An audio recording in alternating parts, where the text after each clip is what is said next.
తస్మై శ్రీ గురవే నమః. నారాయణం నమస్కృత్య నరం చైవ నరోత్తమం దేవీం సరస్వతిం వ్యాసం తదో జయం ముదీరయేత్. శృణ్వతాం స్వకదాః కృష్ణః పుణ్యశ్రవణకీర్తనః హృదయం తస్తహి అభద్రాణి విదునోతి సుహృత్సతాం. నష్టప్రాయేషు అభద్రేషు నిత్యం భాగవత సేవయా భగవతి ఉత్తమ శ్లోకే భక్తిర్భవతి నైష్టికీ. మూకం కరోతి వాచాలం పంగుం లంఘయేతి గిరిం యత్కృపతం అహం వందే శ్రీగురుం దినతారణం. పరమానందం మాధవం శ్రీ చైతన్య ఈశ్వరం. హరి ఓం తత్సత్. హరే కృష్ణ. హరే కృష్ణ. ఈరోజు మనము భాగవతంలో 6వ స్కందము 9వ అధ్యాయంలో వృత్రాసురుని గురించి చెప్పబడింది. ఆ వృత్రాసురుని గురించి మనము ఈరోజు తెలుసుకుంటున్నాం. వృత్రాసురుడు ఏ విధంగా జన్మించడం జరిగింది అన్న విషయం మనము తెలుసుకోవాలంటే మనము ఆ పాస్ట్ టైము ముందు తెలుసుకోవాలి. దేవతలకి గురువు బృహస్పతి, అలాగే దేవతలకు పురోహితుడుగా విశ్వరూపుడు అనే పురోహితుడు ఉన్నారు. ఆ విశ్వరూపుడు 3 ముఖములను కలిగి ఉంటారట, అంటే శిరస్సులను. ఆ 3 శిరస్సులతో ఒక శిరస్సులోని నోటి ద్వారా ఆయన సురాపానాన్ని తీసుకుంటారు. ఇంకొక శిరస్సు యొక్క నోటి ద్వారా ఆయన సోమరసపానం తీసుకుంటారు. ఇంకొక శిరస్సు యొక్క నోటి ద్వారా ఆహార పదార్థాలను తీసుకుంటారు. ఆ విధంగా విశ్వరూపుడు ఉండేవాడనమాట. ఆ విశ్వరూపుడు అతను తల్లిదండ్రులు చూసుకున్నప్పుడు తల్లి అసుర సంతతికి చెందినవారు, తండ్రి దేవతల వంశానికి చెందినవారనమాట. ఒకసారి ఈ విశ్వరూపుడు యజ్ఞాన్ని ప్రారంభించాడు. ఆ యజ్ఞానికి అందరూ ఆహ్వానించబడ్డారు, అందరూ కూడా రావడం జరిగింది. ఆ విధంగా ఆ యజ్ఞం చేస్తున్నప్పుడు ఆ యజ్ఞం యొక్క ఫలితాన్ని ఒక్కొక్క దేవతలకు పిలిచి హవిష్యు ఇవ్వడం అది పద్ధతి, శాస్త్ర ప్రకారం అది ఆ విధంగా చేస్తారు. ఆ విధంగా ఈ విశ్వరూపుడు కూడా హవిష్యుని ఇచ్చేటప్పుడు తండ్రి తరపున అయినటువంటి దేవతలందరినీ కూడా పిలిచి ఆ యజ్ఞ ఫలితాన్ని ఒక్కొక్కరికి ఇవ్వడం జరిగింది. తర్వాత తల్లి తరపున వారు అందరు కూడా దానవులు కదా, కాబట్టి ఆ దానవులకు కూడా ఆ విశ్వరూపుడు ఆ యజ్ఞ ఫలితాన్ని ఇవ్వడం జరిగింది. అలాగా ఎప్పుడైతే దానవులు ఆ హవిష్యును పొందారో ఆ సమయంలో ఈ విషయము ఇంద్రునికి తెలిసింది. ఇంద్రునికి తెలిసేసరికి ఇక ఇంద్రునికి భయం వచ్చేసింది. ఎందుకు అంటే ఇంద్రుడు చాలా గొప్ప స్వర్గాధిపతిగా ఉన్నాడు, ఇంద్రలోకానికి రాజుగా స్వర్గాన్ని ఏలుతున్నాడు. కానీ ఎప్పుడు కూడా ఆయనకు ఆ పదవి మీద వ్యామోహం అనేది ఎక్కువగా ఉంటుంది. కాబట్టి ఎవరైనా కానీ యజ్ఞాలు చేస్తూ ఉంటే ఆ యజ్ఞాలను ఆయన భంగం చేస్తూ ఉంటాడు. అదేవిధంగా మనకు భాగవతంలో కూడా తెలిసిన విషయమే. పృథు మహారాజు ఆయన ఆ యజ్ఞాన్ని 100వ యజ్ఞాన్ని అశ్వమేధ యజ్ఞం చేస్తూ ఉన్నప్పుడు ఆ సమయంలో ఈ ఇంద్రుడు ఏం చేశాడు, సన్యాసి రూపంలో వచ్చి ఆ అశ్వాన్ని తీసుకొని వెళ్ళిపోయాడు. ఆ విషయము కుమారుడైనటువంటి విజితాశ్వుడికి తెలిసి విజితాశ్వుడు వెంబడిస్తూ వెళ్ళగా ఆ అశ్వాన్ని వదిలిపెట్టేశాడు. తిరిగి అదే విధంగా వారు యజ్ఞ కుండలికి తీసుకువచ్చి ఆ అశ్వంతో అశ్వమేధ యాగం చేస్తున్నప్పుడు మరలా వచ్చి తీసుకువెళ్ళిపోయాడు. అంటే ఆ విధంగా ఎవరైనా యజ్ఞాలు చేస్తున్నారు అంటే ఇంద్రునికి భయం వచ్చేస్తుంది. అదేవిధంగా భాగవతంలోనే మనకు సరంగుడు అనే ఒక రాజు కూడా ఆయన యొక్క కుమారుడు అసమంజసుడు. ఆ అసమంజసుని కుమారుడు ఆహ్, అంశుమంతుడు. ఆ అంశుమంతుడు వీరు కూడా అశ్వమేధ యాగాన్ని చేస్తూ ఉన్నప్పుడు అదే విధంగా ఇంద్రుడు అక్కడికి వచ్చి ఆ అశ్వాన్ని దొంగిలించి దానిని తీసుకువెళ్ళి ఏం చేశాడు? పాతాళ లోకంలో అక్కడ కపిలముని ధ్యానం చేసుకుంటూ ఉంటే ఆయన యొక్క ఆశ్రమంలో ఉంచాడనమాట. అప్పుడు ఈ అంశుమంతుడు ఆ అశ్వాన్ని వెతుకుతూ వెళ్ళాడు. వెతుకుతూ వెళ్ళినప్పుడు అక్కడ చూసి అక్కడ కపిలముని ఆ అశ్వాన్ని తీసుకొచ్చారు అని కపిలమునితోటే యుద్ధం చేయడానికి చేశారనమాట. ఆ విధంగా ఆ అంశుమంతుడి యొక్క కుమారుడు దిలీపుడు. ఆ దిలీపుని యొక్క కుమారుడే భగీరథుడు. భగీరథుడు కూడా ఎందుకు గంగను ఆకాశం నుంచి భూలోకానికి తీసుకొచ్చాడు అంటే తన పితరులైనటువంటి వారందరూ కూడా ఆ కపిలముని శాపం వలన అందరూ భస్మీపటలమయ్యారు. అప్పుడు వాళ్ళకి పితృలోకానికి వాళ్ళకు మోక్షాన్ని ఇవ్వడం కోసమే భగీరథుడు తపస్సు చేసి గంగను రప్పించడం జరిగింది. అంటే ఈ విషయం ఎందుకు మనం తెలుసుకుంటున్నాము? ఎప్పుడు కూడా ఇంద్రుడు చాలా తన అంటే తాను ఉన్నటువంటి ఆ ఇంద్ర పదవికి ముప్పు కలుగుతుందనే భయంతోనే ఉంటాడు. అదే విధంగా ఇక్కడ కూడా ఈ అసురులకి ఎప్పుడైతే హవిష్ ఇవ్వడం జరిగిందో వెంటనే కోపోద్రిక్తుడై అక్కడ వచ్చి ఆ విశ్వరూపుని తలను నరికివేయడం జరిగిందనమాట. ఆ విధంగా అయ్యేసరికి అతడు బ్రాహ్మణ హత్యాపాతకానికి గురి అయ్యాడు ఇంద్రుడు. ఇక అందరూ ఆ విధంగా చేయడము అపరాధం అని చెప్పేసరికి ఏమైంది? అప్పుడు ఇంద్రుడు 1 సంవత్సరం కాలం పాటు ఆ పాపాన్ని భరించాడు. ఆ హత్యాపాతకం చేశాడు కదా! ఆ పాపాన్ని. తరువాత ఇంద్రుడు ఏం చేశాడు? ఆ పాపాన్ని నలుగురికి పంచి ఇవ్వడం జరిగింది. ఎవరు ఆ నలుగురు అంటే భూమాత, జలానికి, తర్వాత వృక్షాలకు, తర్వాత చివరగా స్త్రీలకు ఆ పాపకర్మలను ఇవ్వడం జరిగింది. ఎలాగా ఆ పాపకర్మలను ఇచ్చారు అంటే ఒక వరాన్ని ఇస్తూ ఆ పాపాన్ని వాళ్ళకి ఇవ్వడం జరిగింది. అంటే ఇప్పుడు భూమాతను తీసుకున్నప్పుడు భూమాతకి ఒక వరం ఇచ్చాడు ఇంద్రుడు. ఏమిటి అంటే ఆ భూమి అంటే చదునుగా లేకుండా గుంటలు పడి అలాగ ఉంటాయి కదా కొన్ని ప్రాంతాలలో. ఆ ప్రాంతం అంతా కూడా స్వయంగా అదే పూడిపోతుంది అని. అంటే ఆ వరం వల్లే చూడండి మామూలుగా మనకి తుఫాన్లు అలాగ వస్తాయి. అలాగ వచ్చినప్పుడు ఏమవుతుంది? అక్కడ చాలా ప్రాంతాలలో లోతట్టు ప్రాంతాలలో ఇలాగ గుంటలు పడి భూమి సమతలంగా ఉండదు. అలాగ వచ్చినప్పుడు ఆ నీటి ద్వారా ఆ ఇసుక మేటలు అన్నీ వచ్చి వాటిని సమతలం చేస్తాయి. అలాగా భూమాతకు ఇంద్రుడు ఆ వరాన్నిచ్చి ఇక ఆ బ్రహ్మహత్యా పాతకంలో నుంచి 4వ వంతు భూమాతకు ఇవ్వడం జరిగింది పాపాన్ని. ఆ పాపమే ఏమిటి అంటే ఎడారి ప్రాంతాలన్నమాట. అంటే ఎడారి ప్రాంతాల్లో ఒయాసిస్సులు అంటాం కదా! ఆ ప్రాంతాలలో మనం వెళ్ళి చూస్తే నీరు ఉన్నట్టే అనిపిస్తది. కానీ దగ్గరికి వెళ్ళి చూస్తే తెలుస్తది అది ఎడారి అని. ఆ పాపాన్ని భూమాతకి ఇవ్వడం జరిగింది. తర్వాత రెండవదిగా ఆయన వృక్షాలకు వరాన్ని ఏమిచ్చాడు? వృక్షాలను నరికివేసినప్పుడు అవి మళ్ళీ చిగురించి ఆకులు వచ్చి పువ్వులతోటి కాయలతోటి ఫలాన్ని ఇస్తుంది అని వరాన్నిచ్చి ఆ బ్రహ్మహత్య పాతకం నుంచి 4వ వంతు పాపాన్ని వృక్షాలకు ఇవ్వడం జరిగింది. ఆ పాపము ఏమిటి అంటే కొన్ని వృక్షాలలో జిగురు వంటి పదార్థము ద్రవిస్తూ ఉంటాయన్నమాట. అదే ఆ పాపము.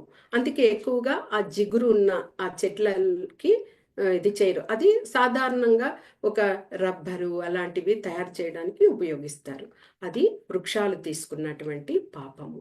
ఇక జలము. జలముకి వరం ఏమిచ్చారు ఇంద్రుడు అంటే ఆ జలాన్ని వస్తువులతో కలిపినప్పుడు పరిమాణ స్థితి అధికమవుతుంది అని వరం ఇచ్చారనమాట. అది మనకి తెలిసిందే. ఇప్పుడు మనము తాగడానికి జ్యూస్ అలాంటివి తీసుకుంటాం. అందులో సగము మనము నీటినే నీటి పరిమాణాన్నే కలుపుతాం. అప్పుడు రెట్టింపు అవుతాయి, పరిమాణంలో ఎక్కువ అవుతాయి. అలాగే సముద్రాలలో నదులన్నీ కూడా ఆ వర్షాకాలంలో ఆ నదులన్నీ వచ్చి సముద్రంలో కలుస్తాయి. అంటే ఆ నీటి శాతము పరిమాణము ఎక్కువయ్యింది. ఆ విధంగా ఇవ్వడం జరిగింది. ఇక ఆ బ్రహ్మహత్య పాతకంలో 4వ వంతు పాపాన్ని జలానికి ఇచ్చారు. అది ఏమిటి అంటే నీరు బుడగల రూపంలో, తర్వాత పూర్తిగా నురగ ఆ విధంగా వస్తాయి కదా, అదే పాపం అన్నమాట. అందుకే మనకి పెద్దలు కూడా చెప్తారు, మనము పెరుగు మజ్జిగ లాంటి పెరుగును మజ్జిగ చేసుకుని తాగుతున్నప్పుడు నురగలాగా వచ్చిందనుకోండి, ఆ నురగంతా కూడా తగ్గాకనే ఆ పానీయాన్ని తీసుకోవాలి అంటారు. ఎందుకు అంటే ఇంద్రుడు ఆ జలముకి ఇచ్చినటువంటి పాపము అది అన్నమాట. తర్వాత 4వదిగా స్త్రీలకు ఏమిటి అంటే, స్త్రీలకు ఇచ్చిన వరము ఏమిటి అంటే, ఇది భాగవతంలో చెప్పబడిన విషయము. స్త్రీలకు ఇచ్చిన వరము ఏమిటి అంటే, ఒక స్త్రీ గర్భవతిగా ఉన్నప్పుడు కూడా, అలాంటి గర్భవతి స్థితిలో ఉన్నప్పుడు కూడా ఆ గర్భస్థ శిశువుకి ఏమీ కానంత వరకు ఆ స్త్రీ కామంతో ఆ కామ దీనిలో ఉండవచ్చు అని, అంటే ఆ కోరికను తీర్చుకోవచ్చు అన్న ఆ వరాన్ని ఇంద్రుడు ఇవ్వడం జరిగింది. అంటే ఆ స్త్రీకి ఆ బ్రాహ్మణహత్య పాతకం నుంచి 4వ వంతు ఇవ్వడం జరిగింది కదా. ఆ పాపము ఏమిటి అంటే, స్త్రీలు నెలసరి ఋతుక్రమము జరుపుతారు కదా, అదే పాపం అనమాట. అది ఆ విధంగా ఇంద్రుడు వీరికందరికీ కూడా తన పాపంలో నుంచి వారికి అంత ఇవ్వడం జరిగింది. అలాగా కొనసాగుతుంది. కానీ ఇక్కడ ఎప్పుడైతే ఆ విశ్వరూపుడు మరణించడం జరిగిందో, త్వష్ట అనే అతను విశ్వరూపుని యొక్క తండ్రి, అతడికి చాలా కోపం వచ్చింది. కుమారుని ఈ విధంగా తల నరికివేయడం చూసి ఆ త్వష్ట అదే యజ్ఞగుండం దగ్గరికి వచ్చి అతను హవిష్యు ఇస్తూ అగ్నిలో నుంచి ఒక కుమారుని, అంటే ఒక అసురుని రూపంలో ఉన్న కుమారుని ఉద్భవించేలాగా చేశాడు. ఏం చెప్పాడు? నీవు నీ శత్రువైనటువంటి ఇంద్రుని సంహరించడానికి ఈ అగ్ని నుంచి వెడలిరా అని హవిషు ఆ యజ్ఞంకి ఇవ్వడం జరిగింది. ఎప్పుడైతే ఆ త్వష్ట ఆ యజ్ఞంలో ఆ విధంగా చేస్తున్నప్పుడు పర్వతం ఆకారంలో ఒక పెద్ద రూపంతో అగ్ని నుంచి బయట రావడం జరిగింది. అతనే వృత్తాసురుడు. అసలు వృత్ర అంటే ఏమిటి అంటే, సమస్తాన్ని కప్పివేసేవాడు. అంటే సమస్తాన్ని ఏమీ తెలియకుండా కప్పివేసే విధంగా చేయడం అనమాట. అందుకే ఆ వృత్ర అని ఆ నామము వచ్చిందనమాట. అతడు పర్వతం లాగా ఉన్నాడు. అతని యొక్క వెంట్రుకలు, శిరోజాలు రాగి రంగులో ఉన్నాయి. ఇంకా ఎలాగున్నాయి? అతని కన్నులు ఎర్రబడి ఉన్నాయి. ఆ రూపం చూసి అందరు కూడా ఆహాకారాలు చేస్తున్నారట. అంతేకాకుండా ఆ భూమాత కూడా దద్దరిల్లిపోయే విధంగా ఒక్కసారి హుంకారం చేశాడట. ఆ శబ్దానికి అందరూ కూడా, ధరణి కూడా కంపించిపోయిందట. ఆ ఆకాశాన్ని మింగివేసే విధంగా ఆ వాడి అయిన కొమ్ములతో అందరినీ అక్కడ భయభ్రాంతుల్ని చేస్తున్నాడు వృత్తాసురుడు. ఆ విధంగా వచ్చేసరికి ఇక వెంటనే ఇంద్రుడు ఎలాంటి ఆలస్యం చేయకుండా తన వద్ద ఉన్నటువంటి ఆయుధంతో బాణాలను శరవేగంతో ఆ వృత్రాసురుని వైపుకు విసిరాడనమాట. అలాగా చేసేసరికి వాటినన్నింటినీ ఏం చేశాడు? పర్వత ఆకారంలో ఉన్నాడు కాబట్టి వాటినన్ని అలాగే మింగివేశాడట, ఆ ఆయుధాలన్నింటినీ కూడా. తర్వాత ఇక చేసేది లేక దేవతలందరూ కూడా నారాయణుని ప్రార్థించడం మొదలుపెట్టారు. ఎందుకు? భగవంతుడే ఎన్నో అవతారాలను లో వచ్చి ఆయన ఇలాంటి అసురులంతా శిక్షించి ఉన్నారు కదా. కాబట్టి అందరూ ప్రార్థించడం మొదలుపెట్టారు. ఏమని ప్రార్థించారు చూడండి. చక్కగా మనకి భాగవతంలో ఒక శ్లోకలో చెప్తున్నారు. ఏమిటి అంటే, ఇది షష్టమ స్కందము 6వ స్కందంలో అధ్యాయము 9లో 22వ శ్లోకాలో మనకి దేవతలు భగవంతుణ్ణి ప్రార్థిస్తున్నారు. అవిశ్వితం తం పరిపూర్ణ కామం స్వేనైవ లాభేన సమం ప్రశాంతం వినోప సర్వత్వ పరం హి బాలిషః స్వలాగ్నలేనా అతిథి తర్తి సింధుం. అంటే ఆ దేవతలంతా ఏమని ప్రార్థిస్తున్నారు భగవంతుని అంటే, భగవంతుడు భౌతిక విషయాలన్నింటికి అతీతుడు కదా. ఎలాంటి విస్మయాలకు ఆయన గురికాడు. అదేవిధంగా ఆయన సుప్రన్నుడు, తర్వాత పరిపూర్ణుడు, సచ్చిత్ ఆనందుడు. అదేవిధంగా ఆయన ప్రశాంతుడు కూడా. అందరికీ కూడా ఉపకారిగా ఉన్నాడు. అందరి హృదయంలో పరమాత్మగా ఉండి ఆయన అందరికీ సాక్షిగా నిలిచి ఉన్నాడు. అంతే, అలా కాకుండా అందరికీ కూడా శ్రేయోభిలాషిగా ఆశ్రయం ఇచ్చేటువంటి ఒక అనాసక్తుడిగా కూడా భగవంతుడు ఉన్నాడు. అలాగ భగవంతుడు ఉన్నప్పుడు మనము భగవంతుణ్ణే ప్రార్థించాలి కదా.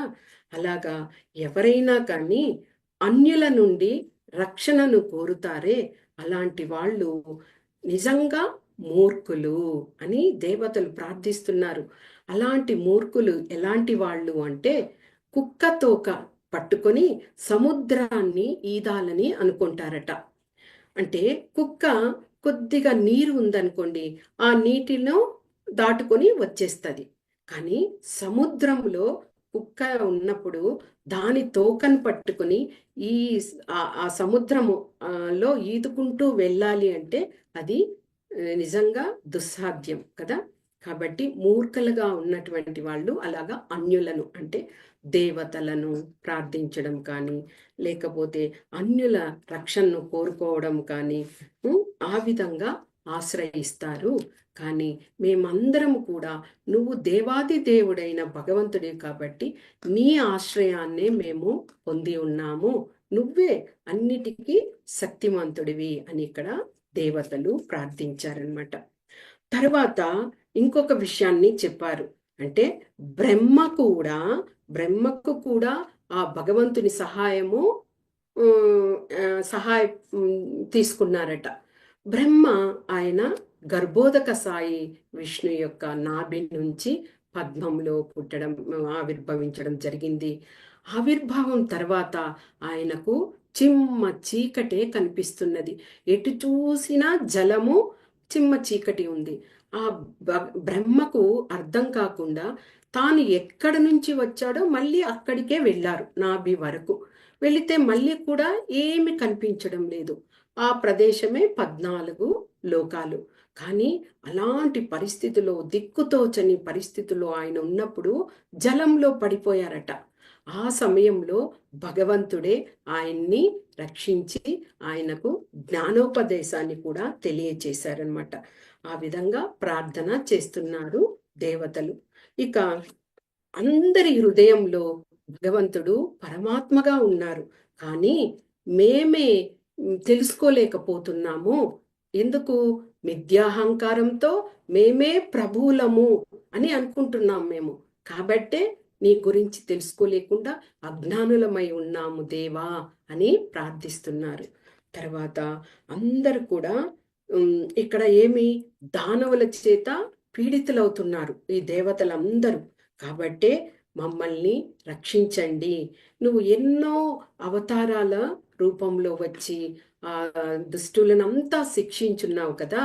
ఇప్పుడు ఈ వృత్తాసురుని కూడా సంహరించడానికి ఒక అవతార రూపాన్ని దాల్చు మమ్మల్ని అందరినీ కూడా ఆ వృత్తాసురుని నుంచి రక్షించు దేవా అనేసి అక్కడ వాళ్ళు ప్రార్థిస్తున్నారనమాట. ఇక భగవంతుడు ఆ ప్రార్థనలకు చాలా సంతోషపడిపోయారు. సంతోషపడి ఆ దేవతలతో చెప్తున్నారు, ప్రసన్నుడైపోయారు. దేవతలతో చెప్తున్నారు, ఓ ప్రియ దేవతలారా, మీరు గొప్ప జ్ఞానంతో స్తుతించారు. అదే భక్తి యోగానికి మూలము. అంటే ఒక భగవంతునికి భక్తునికి అనుసంధానం చేసేటువంటిదే భక్తి కదా. అలాంటి భక్తి ప్రేమయుతంగా వాళ్ళు ప్రార్థించారు. తర్వాత భగవంతుడు వారికందరికి కూడా అభయం ఇచ్చారనమాట. తర్వాత ఇంద్రుని వైపు చూసి ఆయన ఇంద్రునితో పలికారు, ఓ ఇంద్ర, నీకు శుభమగుగాక అని చెప్పి ఈ కార్యాన్ని మాత్రము నీవే చేయవలసి ఉంది అని ఇంద్రునికే అప్పగించారనమాట. ఇక ఇంద్రునికి చెప్తూ ఏం చెప్పారు, నీవు దదీచి అనే ఒక మహాముని ఉన్నారు, ఆ ముని వద్దకు వెళ్ళి నువ్వు ఆయన యొక్క దేహాన్ని యాచించు. ఎందుకు అంటే ఆ మహాముని ఆయన వచ్చి అధర్వణ ఋషి చితి అనే వారికి కుమారునిగా జన్మించారు.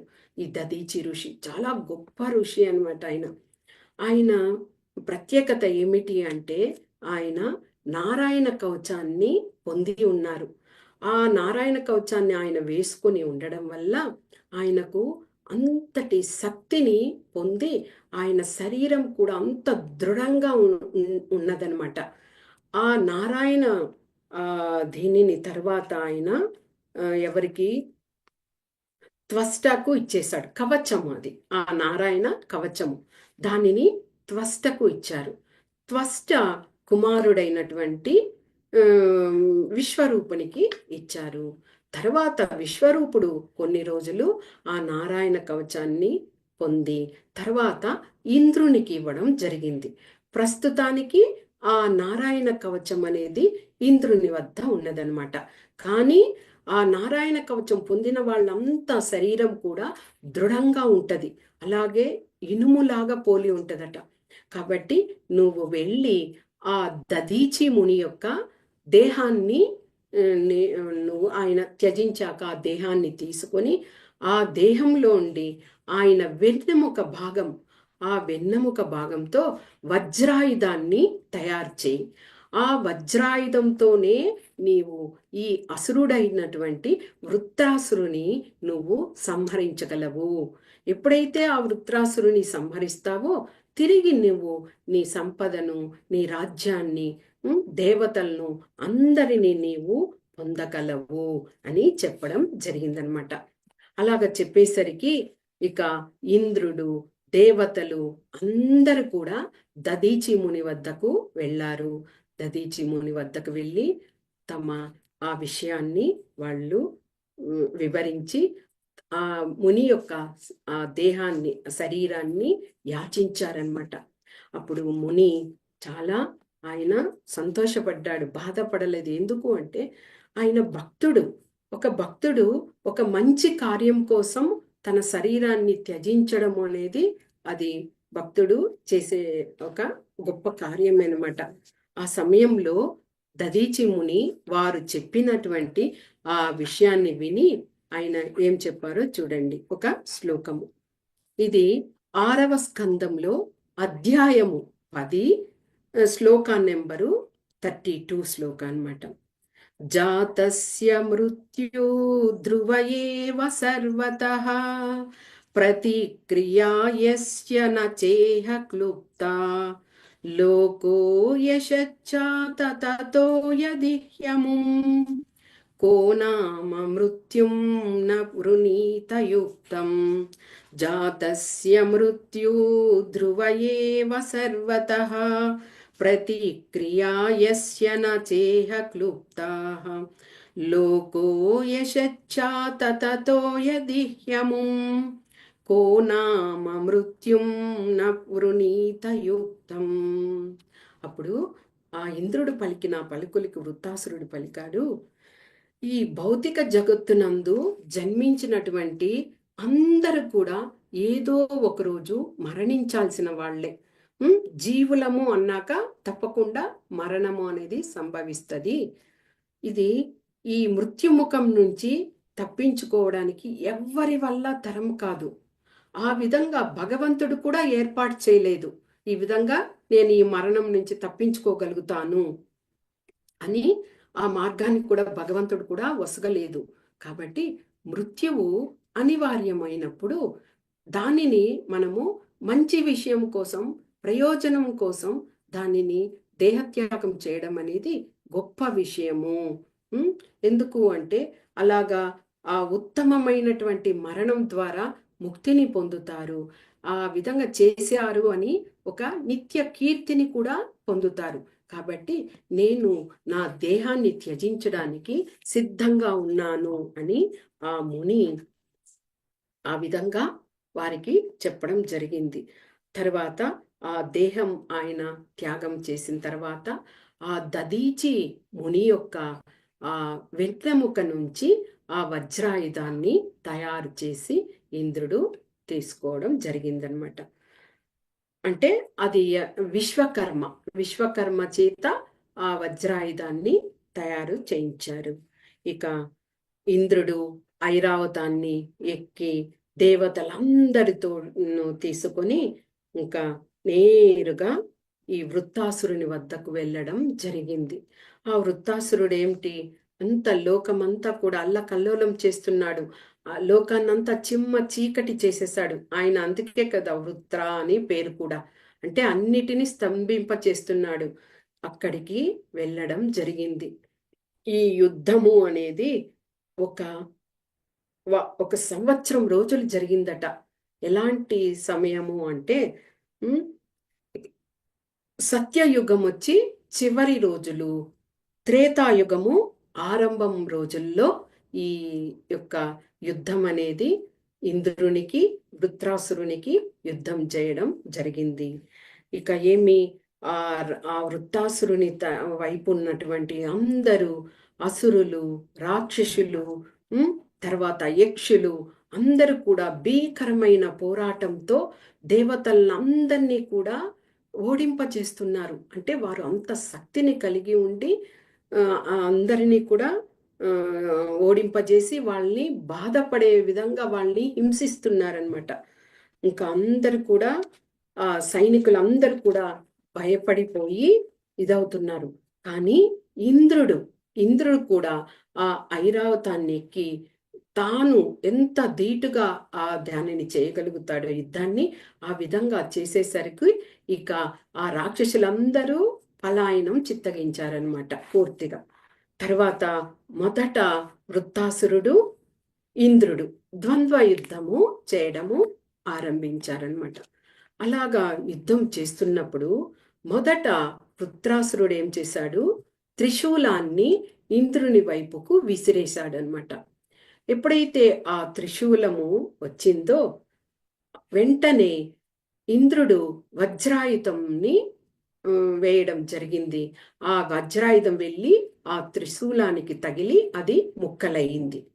అదే సమయము ఆ వజ్రాయుధం వెళ్ళి ఆ వృత్తాసురుని యొక్క ఒక భుజాన్ని తాకి ఒక భుజము చెయ్యి విరిగిపోయిందనమాట. ఎప్పుడైతే ఆ విధంగా జరిగిందో వృత్తాసురుడు ఇంకా కోపోద్రిక్తుడయ్యాడు. ఇక ఈసారి ఏం చేశాడు, ఆ వృత్తాసురుడు ఒక ఇనుముతో చేసినటువంటి దండముతో ఇంద్రుని మీదకు పంపాడనమాట. దాన్ని విసిరాడు. ఈసారి ఇంద్రుడు అనుకోకుండా చేతి నుండి ఆ వజ్రాయుధము కింద పడిపోవడం జరిగింది, ఆ ఇనుప యొక్క దండం తగిలి. ఇక ఇంద్రుడికి చాలా కష్టమైపోయింది. ఆ వజ్రాయుధాన్ని తీసుకోలేకపోతున్నాడు. ఎందుకంటే ఒక క్షత్రియుడు కదా, తన అస్త్రం కింద పడిపోయినప్పుడు అవమానంగా ఫీల్ అవుతాడు. అలాంటి సమయంలో వృత్రాసురుడు ఏం చేశాడు, ఓ ఇంద్ర, నీవు నీ యొక్క ఆయుధమైన వజ్రాయుధాన్ని నేల నుండి తీసుకొని నాతో యుద్ధం చెయ్యి అని చెప్పాడట. అంటే వృత్రాసురుడు అసురుడు అయినా కానీ ఆ యుద్ధంలో ఆ ధర్మ విధానాన్ని పాటించాడు. మనకి త్రేతాయుగంలో కూడా శ్రీరామచంద్రుల వారు చూడండి, రావణాసురునితో యుద్ధం చేశారు.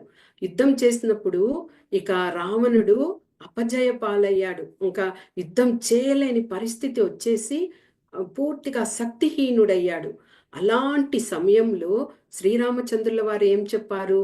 ఓ రావణ, నీవు నీ సౌధానికి, నీ గృహానికి వెళ్ళి తిరిగి రేపురా, రేపు వచ్చి మళ్ళీ యుద్ధాన్ని చెయ్యి అనేసి పంపించారు. అంటే ఎలాంటి వ్యక్తులైనా, ఎలాంటి వారైనా కానీ ఆ యుద్ధ నియమాన్ని క్షత్రియులు అనేటువంటి వాళ్ళు ఆ ధర్మపదంలో యుద్ధాన్ని చెయ్యాలి. అలాగ బలహీనులైపోయారు కదా అని ఎట్టి పరిస్థితుల్లోనూ వారి మీద ఇది చేయకూడదు. ఆ విధంగా ఇక్కడ వృత్తాసురుడు కూడా అదే వచనాన్ని పలికాడనమాట. కానీ ఇంద్రుడు కొద్దిగా సందిగ్ధంలో ఉండి తర్వాత మళ్ళీ ఆ ఆయుధాన్ని తీసుకుని, వజ్రాయుధాన్ని, మళ్ళీ ద్వంద్వ యుద్ధము ప్రారంభమైంది. అలాగా యుద్ధము ప్రారంభమవుతూ చాలా భీకరంగా వారిద్దరి మధ్య పోరు సాగుతూ ఉన్నది. ఇటువైపు దేవతలు మరణించబడుతున్నారు, ఇటువైపు అసురులు మరణించబడుతున్నారు. కానీ వీరిద్దరు మాత్రము ద్వంద్వ యుద్ధాన్ని ఏకధాటిగా సాగిస్తూ ఉన్నారు, ఇంద్రుడు, వృత్రాసురుడు. ఈసారి ఇంద్రుడు ఆ వజ్రాయుధంతో ఏం చేశాడు? చాలా బలంగా ఆ వృత్తాసురుని యొక్క ఇంకొక భుజం వైపుకి విసిరివేయడం వల్ల ఆ వజ్రాయుధం వలన అతని భుజము తెగి పడిపోయిందనమాట.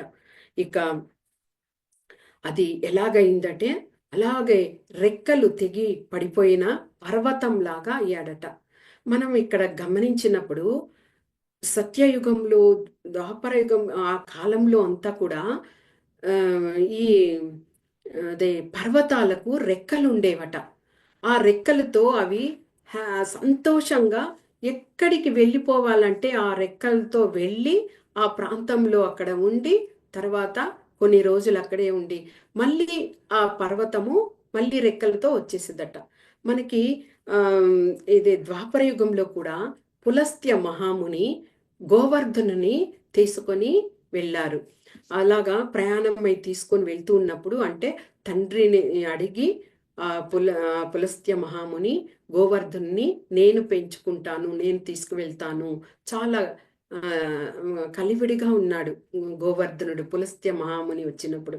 కాబట్టి తీసుకువెళ్తాను అంటే సరే అని అప్పగించినప్పుడు, అలాగా గోవర్ధనుని తీసుకువెళ్తూ ఉన్నప్పుడు ఆ గోవర్ధనుడు ఎప్పుడైతే బృందావనం పైకి వచ్చినారో ఆకాశంలో, వెంటనే ఆయన ఏం చేశారు?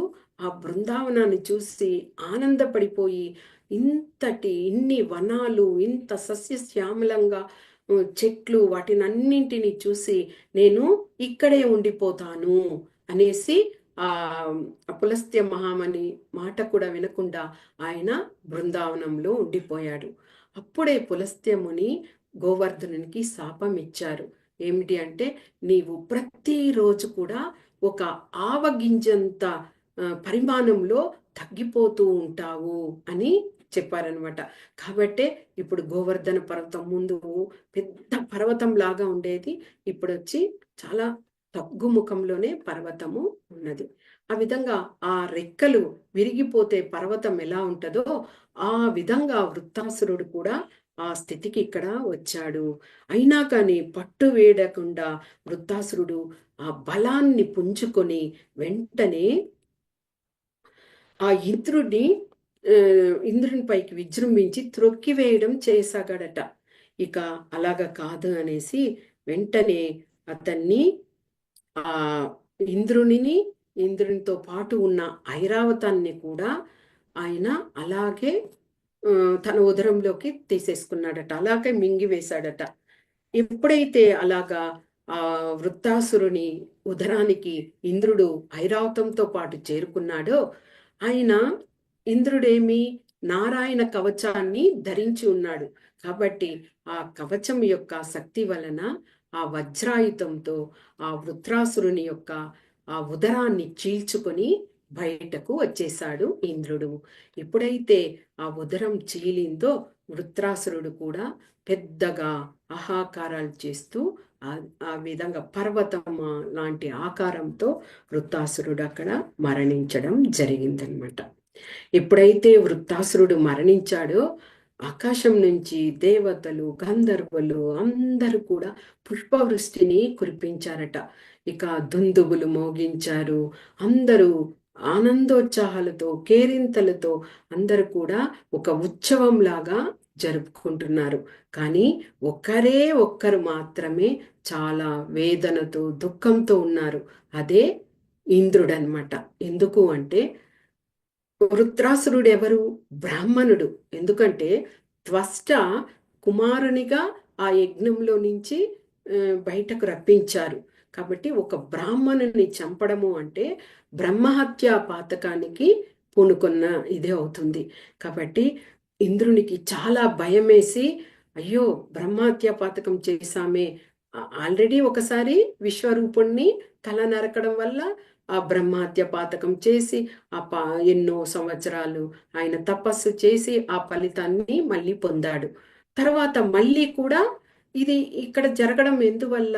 ఒకటి తన స్వలాభాపేక్ష, ఒకటి ఏమంటే ఇంద్ర పదవికి ఎలాంటి ఇది రాకూడదు, అంతరాయం రాకూడదు. ఇంకొకటి దేవతలందరినీ కూడా, వాళ్ళందరికీ రాజు కదా ఆయన ఇంద్రుడు, కాబట్టి వాళ్ళందరినీ రక్షించాల్సిన బాధ్యత రాజుగా ఇంద్రునికి ఉంది. కాబట్టి రెండు విధాల పూనుకొని ఆ వృత్రాసురుని చంపడం జరిగింది. కాకపోతే ఎలాగైనా బ్రహ్మహత్యా పాతకం చుట్టుకుంది. ఇక ఏమి తోచని పరిస్థితిలో అటు ఇటు పరిగెడుతున్నాడట ఇంద్రుడు. తర్వాత అంతా ఆ యుద్ధం అంతా ముగిసేనింది. తర్వాత ఏమైంది?